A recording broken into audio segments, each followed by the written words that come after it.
Family birraadha. Hojjettoota fi jaallatamtoota family birraa gaabbileessa kiyyaanis wal fayyinee jirra. Ammaan tana eega qophii sagantaa guyyaa har'aan tana mana galuurraa maraa jirru har'a keessummoota jajjaboo warreen akka Juwaadii, warreen akka Furmaatee, warreen akka Faraan, warreen akka Birraa waliin taa'u jirra mana keenya jirra. Bara adamin jirru asilaa'u baraa Dalaatu maatiisa dhorka deemeeta hidhaatun nama dura fuutee naman salaachifne malee isinis nama akka keenyaa ibsa. Aangoo qabatteetis namaas bulchuu ni dandeessi maaliif rabbii wanta akka bichaadhaa ol keessi imaamuma siin taane salaata keessatti dhalaan imaama sii taatee sin salaachifu. Waliin ni salaachifu. Jallaa rabbi jaarsaas rabbi haa qaceelchu jaartis rabbi haa qaceelchu shari'uma hunda keessattuu teenya qofa osoo shari'aa islaamaa qofa hin ta'inis shari'uma hunda keessattuu jaarsa jala kalaama deeffachuun jaarsaa miti dhiira afaan kalaama deeffachuun dhorka maaliif hin ayyamu. Akkasuma gabbu'aadha. Subscribe share Like, share. China li kun waan haaree ta'eef waa family birraati. Subscribe, like, itti roobsaa isiniin jenna. Birraa roo jala jira. Takkanaati gaabbalee kiyya arraa tana wanni oli qabneef ni beektan. Arraa karaa hundaanuu viidiyoo gadhiisu jira. Gaa gammachuu malee waan biraatiin beekadha. Gara rabbiin nurraa haa qabu jaamee takka bu'aan akkana. Rabbi waan yama kana keessa deemu jira kan nurraa haa qabu. Sidaa histii kan nun taane tanamaa burjaajee jiru tana. Rabbi bahar zulmaa itti isaa darbuutti. Tana kan nurraa haa dhaabu inshaallah namu tasgabbaa jira. Takkanaati yaada qabdan kan nadhaagaaboo hordofdureerraa. Takkanaati daawwattootaa fi kabajamtoota faamilii birraa orootii fi hootaa kun arraas jirraa nuti warreen birraa jala jirtanillee jala seenaa faamilii birraa jalaas warreen faamilii birraa jirtanis birraa oroo jala seenaa laalaa warreen nu jala jirtanis faamilii birraa dhaqaa sheer godhaa waa hunda godhaa fi akkanaas hin jennaa daawwattootaa fi kabajamtoota kan kun ogaa qophiin keenya kana fakkaata qophii kana waan as ta'u jiraniif ani isiniif hin himu Furmaatee naa isiniif tu. Warreen as ta'u jiruuf iftooteetu Iftooteetu Saakkasin jedhan suma afaanitti isin isoo nuti jirru isoo dhiirti jirtu mirga nu dura fudhatanii akkamitti walirraa walitti dabarsuu dandeenya. An daawwattoota an takkaa dhiiraa afaan dubbadeen beeku yooguun fardiin dubbisu deemtullee si afaan ittiin qaba dhiifamaa hojii jeetiin dubbadda malee ani dubbadda. Video meeqa mana gubbaan martuna sun aan hota qoisin keessa buuti. Ati aruusti tidaawu himaa dubbattaa horee irra. Arra gammachuu isitti Arra gammachuu. Tani gosa barse. Tani bada barse. Bakka ittatti jila dhiirsa honu jirtu maaliif walitti dabarsitanii atteemi dhalaatuutu addunyaa bulchuuf jiraa fi Ingiliziin jedhaa biyya Tana qaawween. waan mootii keessan taanee fi ammas walitti dabarsine. Hogguu nuti fixanne utuu isin kanneen akka goonuu qabnu. Bara adamin jirru asilaa'u baraa Dalaatu maatiisa dhorka deemeeta hidhaatun nama dura fuutee naman salaachifne malee isinis nama akka keenyaa ibsa. Aangoo qabatteetis namaas bulchuu ni dandeessi maaliif rabbii wanta akka bichaadhaa ol keessi imaamuma siin taane salaata keessatti dhalaan imaama sii taatee sin salaachifu. Waliin ni salaachifu. Maaliif tana rabbumaa beekamu. Waliin salaachisuudhaaf shakkii dhagaruu. Waliin salaachifu kan jiru. Waliin sin salaachifu. Waliin salaachifu. Jiru. Waliin salaachifu. Dhaggeeffadha. Mootii ta'uu dandeessan boo? Ni dandeenya. Yammoo isiima. Bakka hin salaatu. Abrahaam nurraa samanas. Baay'isaatu jenne. Bakka nama salaachiftu. Waa hanganu. Ja'an kana. Galgala nummaan isin salaachisaan bulluu boo. Imaamni galgala eenyu. Awwaati ta'uu raafatee eeguudha. Maali jireenyi bakka isin yoo turan jiran entooti. Namnummaan isin salaachisu hagariin isaa kan hundee numa maali baataatan. Salaata namoota salaachisuu bira kunneeti galgalaan amma Juwaadii akka salaachisaatu maamula. Iftuunis akkasumas salaachifta. Atilleen birraa akkasumas salaachifte. Karaanis ogguma ardiin tiruutu akkasumas salaachifte. Kabiroo maaliif salaachifnaa yoo isin Eenyu salaachifte? salaatan jiru. Imaamni yoo qabila qabu baatan jiru. Imaama galgala isinii taanaan karaas ganama jijjiirree akkas taate. Injilina lakki. Achumatti hinja. San bakkuma sana itti haataatu dhiisa. Haala eega Juwaadii Duuti nama guddaadha. Maggaarajaa duubatti jette. Akkas. Maggaarajuma duubatti malee as hin baasin. As hin baasin waa akkana. waan akkanaa Jirtu waa isin jettu dhageesse. Deebisaa kan niifka. waan akkanaa kana hin dubbatiniisi sama dubbatiin eessi tun deera maqaa isa taa deeraan beektaa? Deeraa jechuun mana keessaa jechuudha Oromoo siniifin mana siniifin nama. Ichi taatiin siin jaa. Barno tuqanii. Maaliif? Tuqanii miti. Isaan jaarsa kan nyaanu tuqanii. Isaan hin jenne.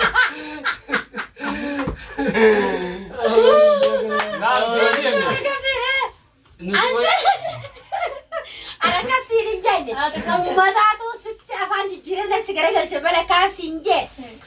Birraan faan nu dura bu'anii imaama nu tahanii barnoon salaachisanii jedhe. Akkasittiin Nuusanii san. Isaan waamee qarraa jiru. Nuusanii takkaffaa salaata keenya kanaafi waamee qaba. Wanni akkas irraa jaaniin sii takkaffaa isaan maratanya kan naaf turu deddeeffachuun dhiiraa afaan dubbii deddeeffachuun jaarsa sagalee ol kaasuun jaarsatti sooyitti iddoo ol kaasuun kunuu salaata sanii irraa takka waan akkasii irraa dubbatan isaan sii. Hayaji. Haya.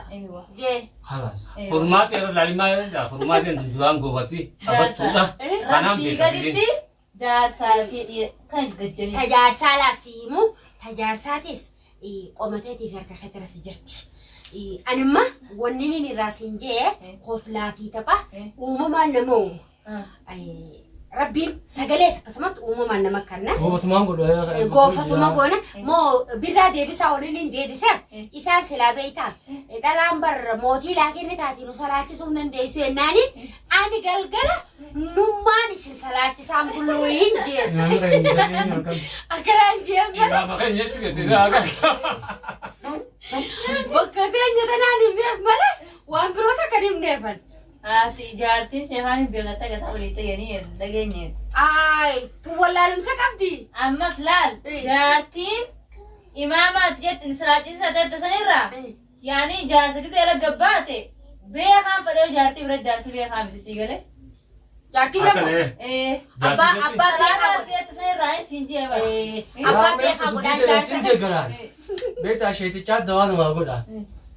Akkasii bakka sheetichi galtee maktaba hafiisa isaatti taa'ee dawaa godhutti namni kun itti yaa'aa dhufee kaan hoo hannaa hunda kannaaf dawaan ta'e galatoome rabbii gaditti naa taate jaanii akkasii fuula hidhattee dhufteetuma jijjiiramtee dhuftee yaa sheeka waan akkanaatiin barbaada mee dawaa kiyya naa himii jetteen maallaqa illee waan qabu hamartumatti gadnaan sii kannaa jettee hamartee keetee hibeetee akkasitti dawaa godhee fi qaceelchee kutee beekte hoggaa mana galu arramaatus qunnamee akka turtamaa mee mudannoo arramaatus mudate himii inni beekne beekte akka isii taate hoggusanii wallaahi arra jeen takka ta'a ajaa'ibaan na qunnamee dawaa naa godhi waan akkanaati hin fadhaa jetteetuma maallaqaas hin qabu jettee daaba tokko ofirraa qabdu bar na kannitee yeni beke ish sasi yette Yazı guzo bile akkana yette okkasu bar sigi kan be kan sigi hafu dura atimma akkasuma itti bakka san teessee do an be kan do an nama godhe yette Jaarsa kai gootee kan jirti tu. jaarsa sida Jangan tuh. Jaarsa. Saya sebut tadi tim kayak itu. maal taate nama gartee bishaan keessa dhaabbatee madda if jala dheebatu miila lamaan keessa dhaabbatee bishaan if jala dheebatti yaani beekta rabbi warra akkasii nu godhin Rabbiin godhin. ni'imaa rabbiin nuu kanne haadha mana keenyatti gartee ni'imaa rabbiin nuu kanne itti kafree dheebatuuf rabbiin nu godhini isaanis rabbiin godhini rabbi walii qaceelchee nuufis qaceelchee kaa isaanis nuu qaceelchee nuufis qaceelchee Waan jaalala keessanii nama jaartiin paasise. Kana barlaa waan kitaaba rabbii dhufte. Nama jaartiin paasise. Warra jannataa ta'uu shakkiin qabaatanii ibaadaa jiraa qabaannan. Akkasumatti nama jaartii paasise nama jaartiin paasises.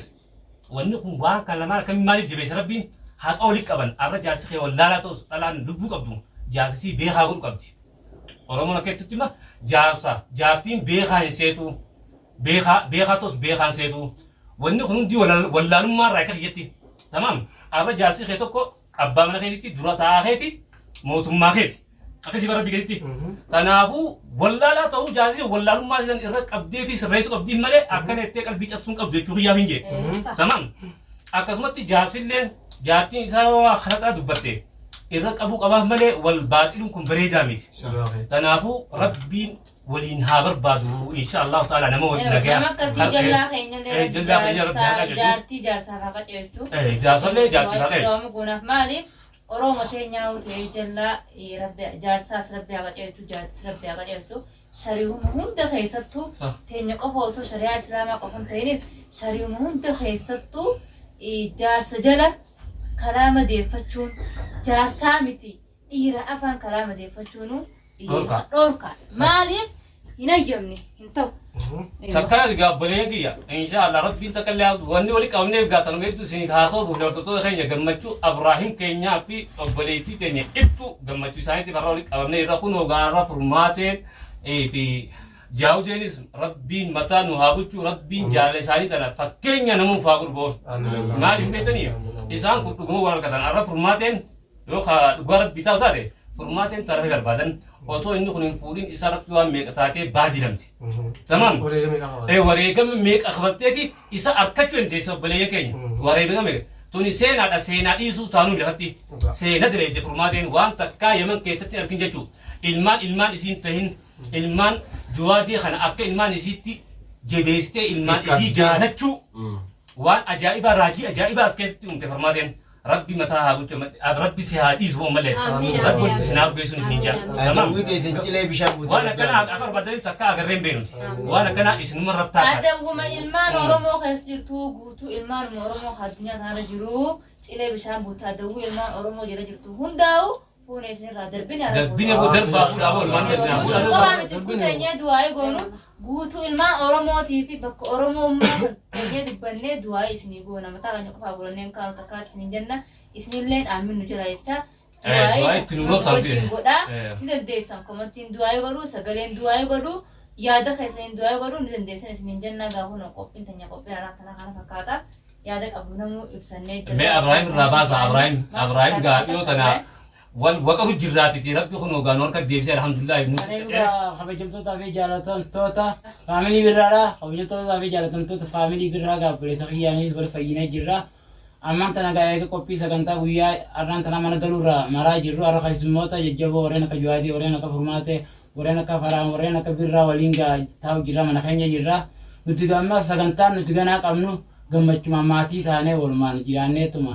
جمعتو asii nama keenya kaleessa nuti midhamaa ture warreen akka Faatuma warreen akka Fooziyaa warreen akka Gaadachaas leeda rakkoo yuutullee finne warreen akka namoota keenya kaleetu midhame hunda walitti dhufnee gammachuu har'a tana isinii marree boruus gammachuu namoota keenya kaalan nurraa fi warra akka Fooziyaa kan miidhames furmaatee kun Faatumaas ta miidhamte jara kanaas ni araarsinaa walitti finnaa isaan hunda yeroo biyyeenni finnaa walumaan taanee egaa maatii nagaa maatii jaalalaa akka Oromoon nurraa fe'ate gortoota keenya nurraa fe'atan isinii marree isinii deessina warra kanaa loloo keessaa fi akkara gammachuutiin viidiyoo maratee isinii dhuuf rabbi naa godhu saniif dhugaa daawwattoota hojjettoota keenya salaamtaa dhaammadhaan isiniin jedha.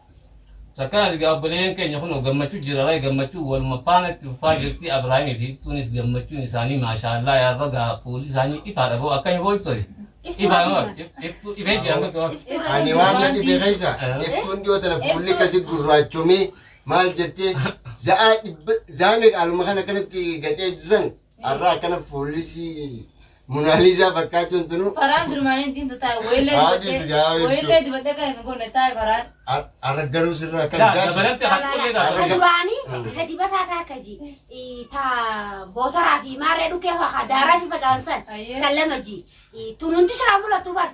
Tunu kun jirta Ibrahim. Har'a akkana sirraa ifu jiraala. Karaa kaameeraa kana mee namni Ati yaa tuju tokko tokko meelaa takka mee. Har'a fuula irraa mul'atu mee hordoftoota. Laali hordoftoota. Irraa hojjetti. Oda tafaatee tumini kafaatee reefuna ta'uuttee himoodhaan. Ete viidiyoo keessa diimaa ishee erga yarama gurraachoftu na jette. Baatee siidaa. Masaalaa keessan ta'u jiru dukkanaa baraani. Ete diimaa ishee erga yarama gurraachoftu ifaa dhaameen jiran. Waan keessee saaloo keessee irraa gaaga jechuun faatee keenyas. Akkasuma ta'e maarraa baatu deemte dura jetteeni. Laaboo ati diimattee ofii nyaala koo akka zaayi yoo dura. Lakki duraan dhiiga qabu dandaati. Amma gaa dhiiga duruu dhiiga fudhate gaara. namni hoggaa dhiinni deebi'ee Akkana laata. gurraachamaa teettuun qabaanii Saa amma shaan harka ta'e dhiiga ta'e kalaasarra ife fuullisaa.